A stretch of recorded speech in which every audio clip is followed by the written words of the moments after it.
Conselho Consultivo desta quarta-feira em que estamos a perspectivar um 2012 difícil, certamente. Hoje são convidados do Conselho Consultivo Maria João Carioca, Jorge Lander Vaz e também João Caiado Guerreiro. Agradeço aos três a vossa presença. Desejo-vos também um bom ano, uma vez que ainda estamos nesta primeira semana. Maria João Carioca, que fator destacaria para este 2012? O que é que vai marcar este ano? Eu acho que o euro é claramente o que vai marcar toda a realidade. A portuguesa, sem dúvida, a europeia, incontornavelmente, e mesmo a realidade mundial. Eu sei que é um aspecto particularmente económico, mas vai condicionar seguramente a atividade económica, seguramente, eu acho que a realidade política, e pela dimensão que tem, vai provavelmente acabar por ter também efeitos de contágio para aquilo que é a nossa própria realidade social, a nossa forma como a Europa seguramente encara o seu modelo social e mesmo a nível mundial a forma como alguns equilíbrios têm estabelecido. A esta distância e com a imprevisibilidade das várias variáveis, consegue prever qual vai ser esse impacto que vai ter durante 2012? Não sei se consigo, não sei se me atrevo. Eu faço-lhe a pergunta de outra maneira, que é, vai ser positivo ou negativo esse impacto? Ou seja, vai haver uma solução ou vai haver uma fuga para a frente?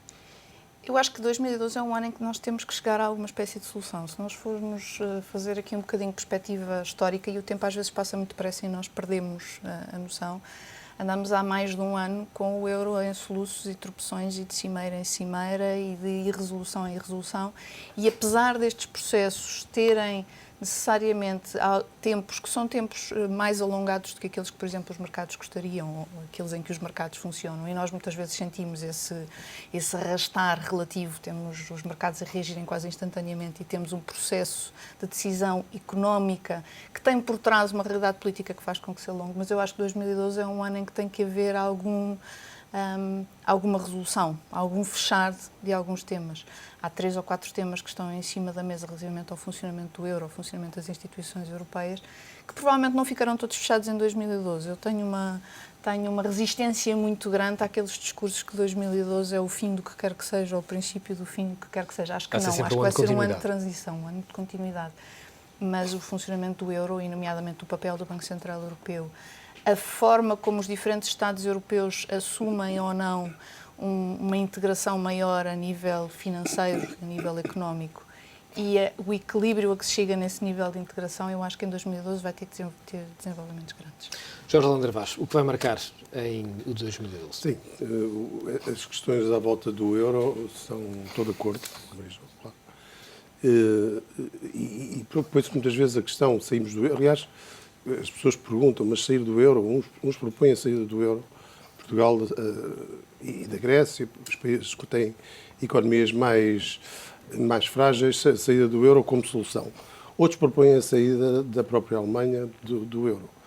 Outros acham que estar numa moeda como o euro, ou estar ou não estar, é indiferente. Estou a falar de economistas, não é?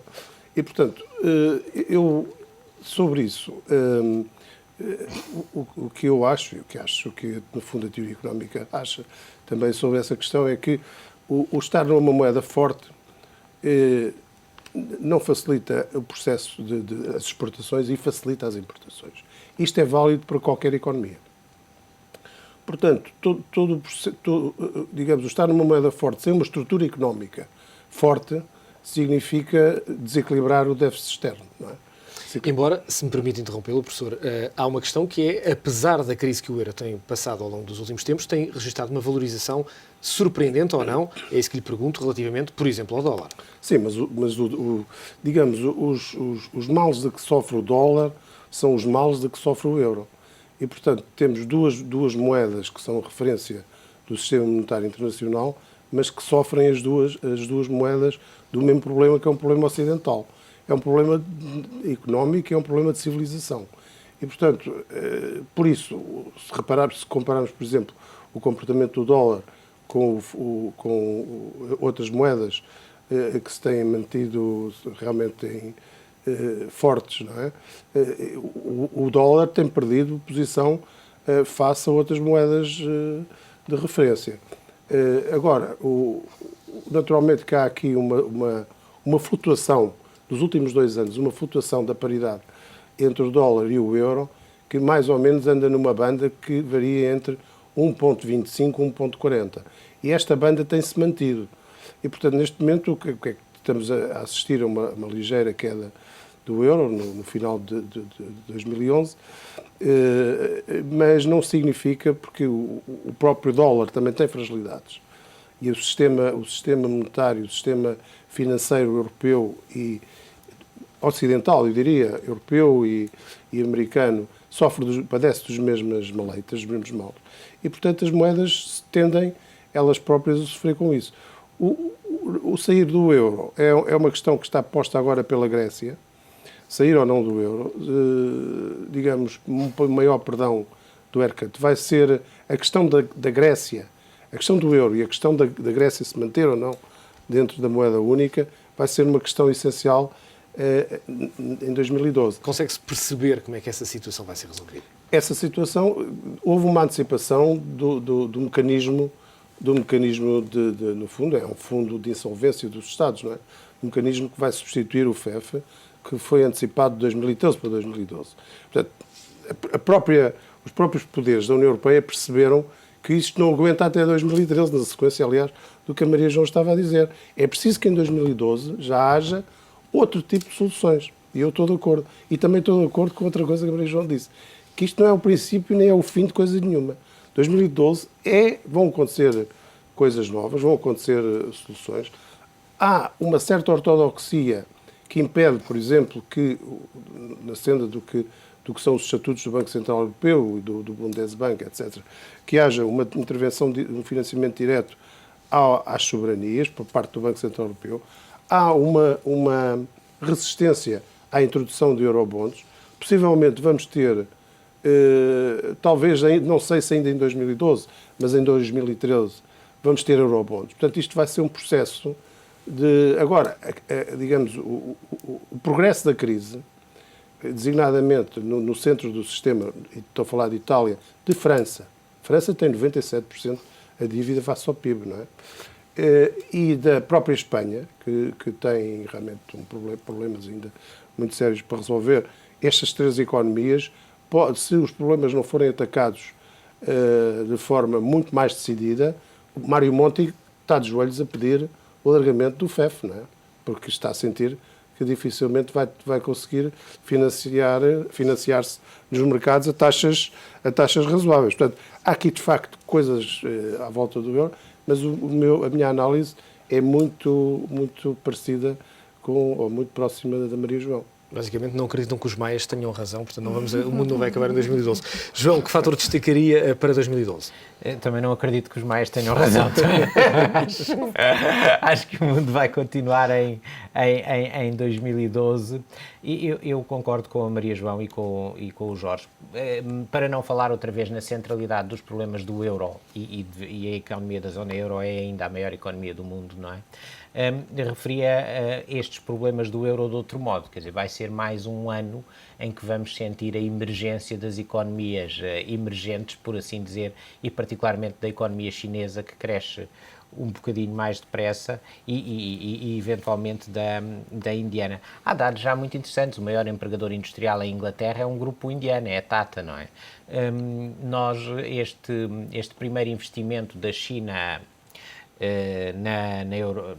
em Portugal, com a compra dos 21% da EDP, que será alargado, é mais um sinónimo disso. Quer dizer, quando se fala com executivos chineses ou diplomatas em privado, eles são pessoas muito respeitosas, mas nas entrelinhas fica um bocadinho uma ideia de que nós, europeus, nos habituámos a viver e a trabalhar de uma maneira e que temos que mexer no nosso modelo urgentemente, quer dizer, temos que nos preocupar, andamos fascinados, pelo menos em Portugal, com a redistribuição de riqueza e pouco preocupados em criá-la, não é? Mas é preciso criá-la para poder redistribuir.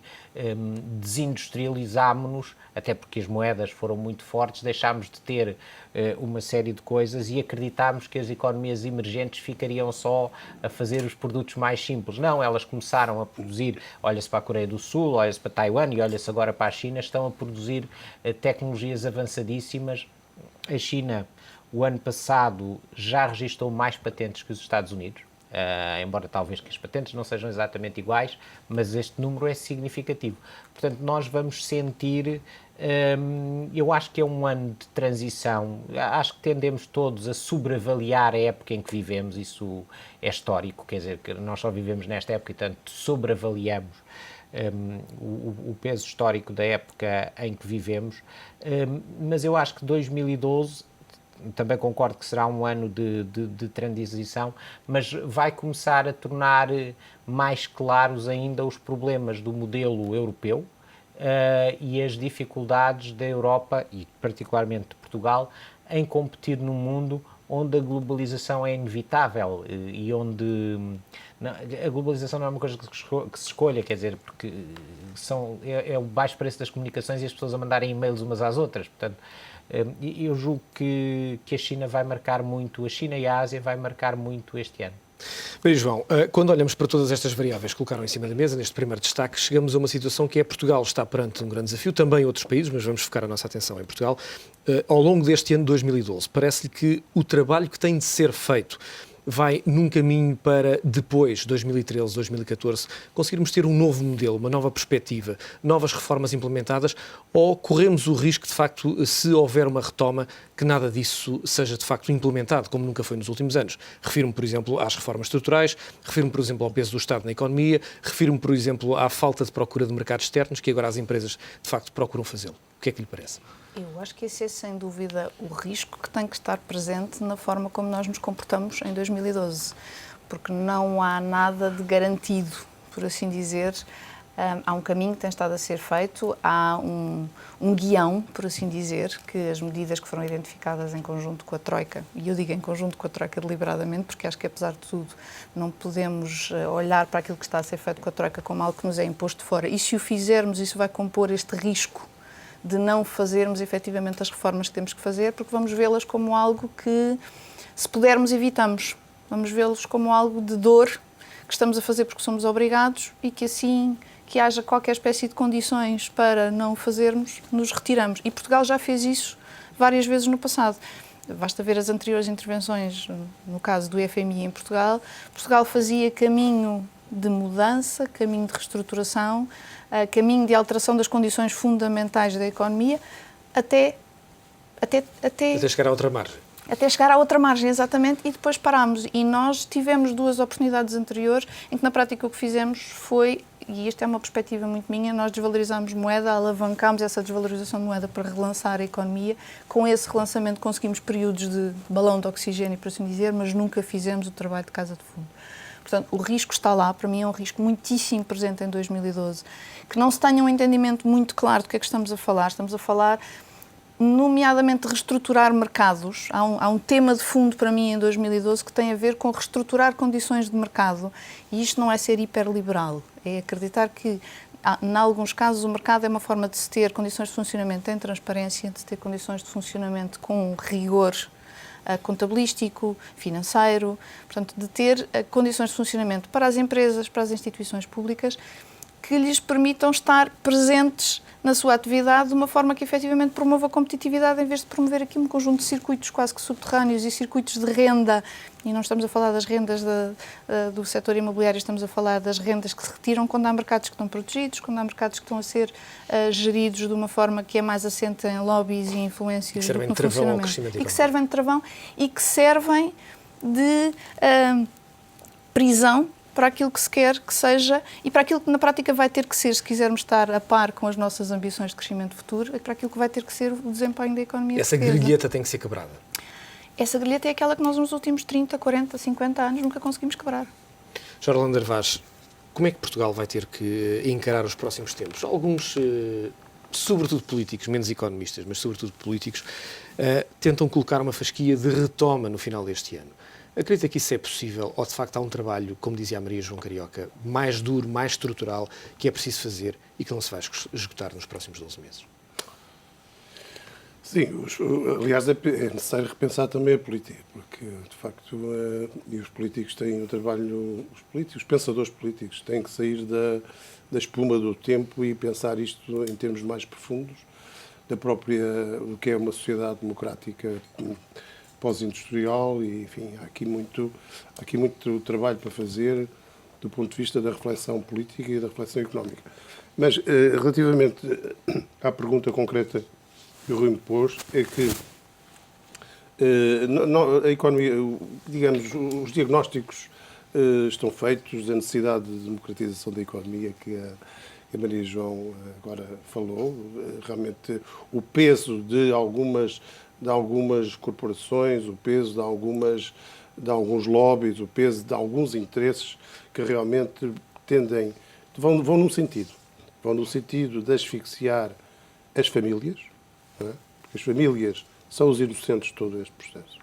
E quando todo o processo recai sobre cortar salários, aumentar impostos das famílias, incluindo o IMI, etc., nós estamos a pôr em causa a destruturar a sociedade.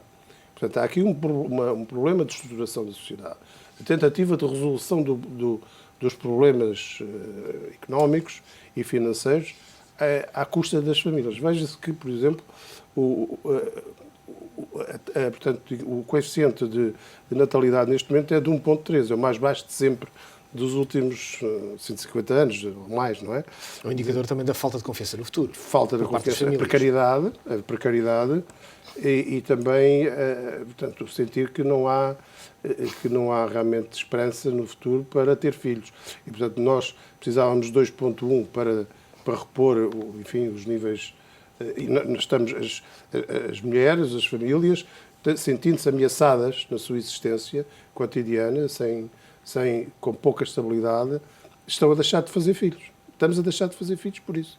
E isto deve fazer pensar os políticos e deve fazer pensar a sociedade. Por onde é que caminhamos? Quer dizer, é este desafio que também se põe, para além de resolver alguns problemas básicos que têm que ser resolvidos, que são três. Um é, de facto, a extraordinária bolha imobiliária que o país tem e que é tão negada, não é? Estamos a falar, se formos ao censo, o censo que agora foi realizado, são 635 mil ou 665 mil casas que estão devolutas, das quais 300 mil não entraram sequer no mercado, que tem um valor patrimonial na ordem dos 90 mil milhões. E este problema, com a lei das rendas, vai ser resolvido, mas vai levar muitos anos a resolver. Porque o significado disso é que esse dinheiro que está ali imobilizado não circula na economia. Está congelado. Está congelado. Assim. É um tumor. Para mim, é um tumor. Se olharmos para a economia como um corpo vivo, aquele é um tumor que está ali. Outro tumor que nós temos é o das parcerias público-privadas, que nós aqui já temos referenciado. Portanto, é um tumor que custa, por exemplo, se não houvesse os compromissos com as parcerias público-privadas, não teria sido necessário cortar pensões e salários este ano. Portanto, se contrapusermos estes tumores da economia que existem e precisam de ser atacados e resolvidos, e a vontade política de os resolver, o outro tumor, que é realmente muito importante, que é a dívida soberana. A dívida soberana vai em 107% do PIB, prevê-se que em 2012 vá para 112%. Portanto, estamos aqui a falar de valores de tal maneira astronómicos que provavelmente só um haircut poderá resolver este problema. Se trabalharmos um ano inteiro para pagar a dívida, no final do ano ainda temos mais dívida do que aquela que tínhamos no ano anterior. Exatamente. Mesmo que, se o objetivo for pôr os portugueses a pão e água para pagar os juros já são, repare-se que o déficit de 4,5% que se prevê para 2012 são os juros. São 7,5 mil milhões de juros que temos que pagar. Portanto, porque o saldo primário, no Orçamento Geral do Estado, haverá um saldo primário próximo do zero, neste momento, ou ligeiramente positivo, é o que se prevê para 2012. Portanto, temos aqui estes problemas grandes da economia, que ou são negados, ou não são atacados, ou são, enfim, mas têm que ser resolvidos. Para então haver a tal democratização. Aqui eu ponho como condição a democratização da economia necessária, ponho como condição atacar estes problemas, estes três tumores. A expressão tumor é a melhor que eu encontro, para um diagnóstico mais clínico, é realmente estes três tumores: dívida soberana, parcerias público-privadas e bolha imobiliária. Voltando à pergunta que lhe fiz no início, não lhe parece que 12 meses chegam para resolver esse problema? 12 meses não chegam para resolver este problema. É preciso vontade política de os resolver desde já. E, portanto, 12 meses não chegam, obviamente que não. João, o Jorge Lander Vaz falava de uma questão que tem que ver com os impactos mais fortes em termos de famílias, de empresas também, mas vamos focar a atenção nas famílias a partir do início deste ano. Grande parte das medidas sentem-se no bolso a partir deste início do ano. Como é que os portugueses vão conseguir reagir e vão conseguir aguentar este peso durante este ano? É possível que haja aqui uma diferença em termos de reação a estas medidas ao longo deste ano? Eu acho que, do ponto de vista das medidas fiscais, elas são violentíssimas. Nós ainda não as sentimos todas, até porque muitas delas são no IRS e só se sentem no ano seguinte ou no IMI. E julgo que em Portugal já se ultrapassou tudo o que se podia fazer em termos fiscais e que vai, aliás, criar problemas. Eu tenho referido aqui que não é por acaso que no dia da greve geral houve 2 coquetéis Molotov lançados contra repartições de finanças. E, portanto, eu acho que os políticos vão ter que começar a pensar a sério como é que vão reduzir a pressão que fazem sobre a administração fiscal para cobrar. Porque a administração fiscal não pode ter objetivos. O objetivo da administração fiscal tem que cobrar impostos justos, não é cobrar impostos, não é cobrar cada vez mais impostos, e aqui em Portugal há uma confusão muito grande. E eu concordava com o Jorge relativamente aos temores da economia portuguesa, e uma das questões que me ponho é se em 2012 vamos finalmente começar a fazer algumas reformas estruturais, porque isso já seria um bom sinal. Porque Portugal é um país que não se reforma desde o 25 de Abril, quer dizer, não faz alterações no sentido de se tornar mais competitivo. Nós mexemos 20 vezes nas nossas leis laborais, 22, mas nunca fizemos uma alteração de fundo. E isto é uma grande parte do problema português. Nós mexemos agora na lei das rendas, eu francamente ainda não vi esta lei das rendas, mas também não vamos pôr, pelo que se percebe já, melhora um bocadinho, mas, e nesse sentido foi corajoso o governo, mas não fica ao nível do que é a lei das rendas em Espanha ou em França, que são concorrentes diretos nossos que estão aqui. Quer dizer, nós quando há anos que falamos na reforma da justiça, mas é extremamente difícil perceber porque é que a cobrança de uma dívida é uma coisa tão difícil, não é? E, portanto, em Portugal, eu diria, o problema não é só português, mas é um grande problema português, é que mesmo quando falamos em fazer reformas, não as fazemos. Não mexemos realmente nas coisas. Nós olhamos para as leis laborais, olhamos para a lei das rendas, olhamos para a justiça, olhamos para uma série de coisas. Há uma coisa que não percebemos e voltamos àquela questão que colocou relativamente ao aperto das famílias e às questões da fiscalidade. A administração fiscal tem um sistema eficientíssimo hoje em dia para penhorar os bens de todos os cidadãos. Porque é que um cidadão com uma sentença judicial não tem acesso ao mesmo sistema? É uma coisa que eu ainda estou para perceber.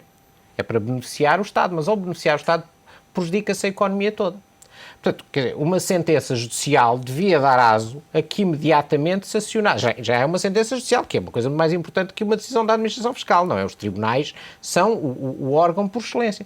Portanto, há aqui uma falta de vontade de mexer nos problemas profundos da sociedade portuguesa, e eu quase que diria, para terminar, e conhecendo alguns dos nossos decisores, vendo o que diz a oposição responsável, portanto, neste momento o Partido Socialista, e os próprios partidos do governo, e depois pensando no que dizem os players portugueses, os sindicatos, eu acho que às vezes há uma espécie, e isso tenho dificuldade em perceber, uma espécie de pensamento mágico, não é? O pensamento mágico que neste momento está dirigido pelos políticos portugueses às eurobonds, que vão resolver o problema todo, mas quando não for os eurobonds há de haver outro pensamento mágico qualquer, mas solução, a vontade de encarar as soluções no dia-a-dia é que não há.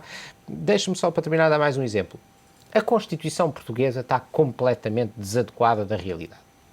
Completamente, aliás, ela está extraordinariamente datada do verão quente de 75, em que vivíamos uma ditadura comunista. Há diferenças, todas as pessoas da esquerda, da direita, ou todas as pessoas de direita sabem isto, há diferenças dramáticas entre os artigos votados antes e depois de 25 de novembro de 1975, quando começou a democratização, quer dizer, isso está lá plasmado claríssimo.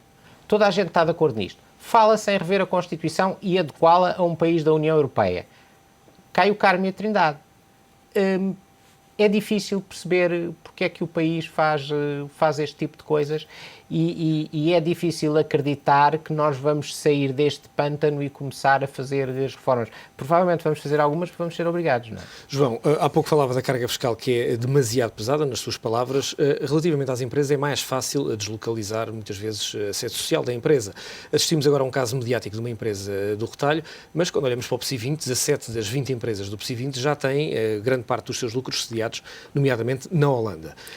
Esta tentativa de aumentar a carga fiscal sobre as empresas não é um bocadinho matar a galinha dos ovos de ouro? Não pode acontecer que, de facto, aconteça a mais empresas deslocarem o pagamento de lucros para o outro lado? Nós já estamos, pelo menos há 10 ou 12 anos, a matar a galinha dos ovos de ouro. E a parte interessante é que, aparentemente, nenhum decisor político se preocupa com isso. Esta decisão da família Soares dos Santos, que é uma decisão absolutamente legítima, eu acho que é absolutamente legítimo e nada censurável, eles têm todo o direito de o fazer. E já qualquer pessoa que fosse especialista esperava isto, não é? E quando nós sabemos que 17 das 20 empresas do PSI 20 estão a sediar os seus lucros no estrangeiro, ainda por cima a gente podia dizer, bom, mas estão a mudar os lucros para países duvidosos, para países para paraísos fiscais, para países africanos, para a Libéria, para não sei, mas não, estão a mudar para os países mais desenvolvidos e mais ricos do mundo. Estão a mudar para a Holanda, estão a mudar para a Áustria, estão a mudar para a Inglaterra. Portanto, nós, quando vimos que em Inglaterra, eu julgo que foi a GlaxoSmithKline, ameaçou que saía do país com determinadas, e o Hong Kong and Shanghai Bank falou que ia mudar a sede para Hong Kong, o governo conservador, e já antes os trabalhadores, parou logo o que ia fazer. Espera aí que a gente não quer perder esta riqueza. Em Portugal nós não fazemos isto. Quer dizer, um país que tem 52 mil imigrantes para o Brasil o ano passado, segundo dados recentes, que é a forma das famílias fazerem planeamento fiscal, vão-se embora. Que tem as empresas a saírem a uma velocidade extraordinária, as poupanças a irem para fora, de tal maneira que os bancos estrangeiros em Portugal reforçam permanentemente os quadros que cá têm, devia ter uma preocupação enorme e nós temos que assumir uma coisa, um país pequeno, ao lado de um país grande, tem que ter impostos mais competitivos. Nós insistimos em que vamos ter impostos mais altos que os espanhóis e o investimento vai vir para cá. Não vai. E isto é uma alteração que temos que fazer e temos que fazer muito depressa. João Carioca, já falaram de vários fatores económicos, políticos, também fiscais. Do ponto de vista demográfico, esta questão de não, de facto, haver uma renovação da população, mas também de haver um aumento muito substancial da imigração de portugueses qualificados, não pode também tornar o país mais pobre exatamente por isso, porque os melhores estão a abandonar o país? Há duas perspectivas aí e eu insisto sempre em mantê-las em equilíbrio.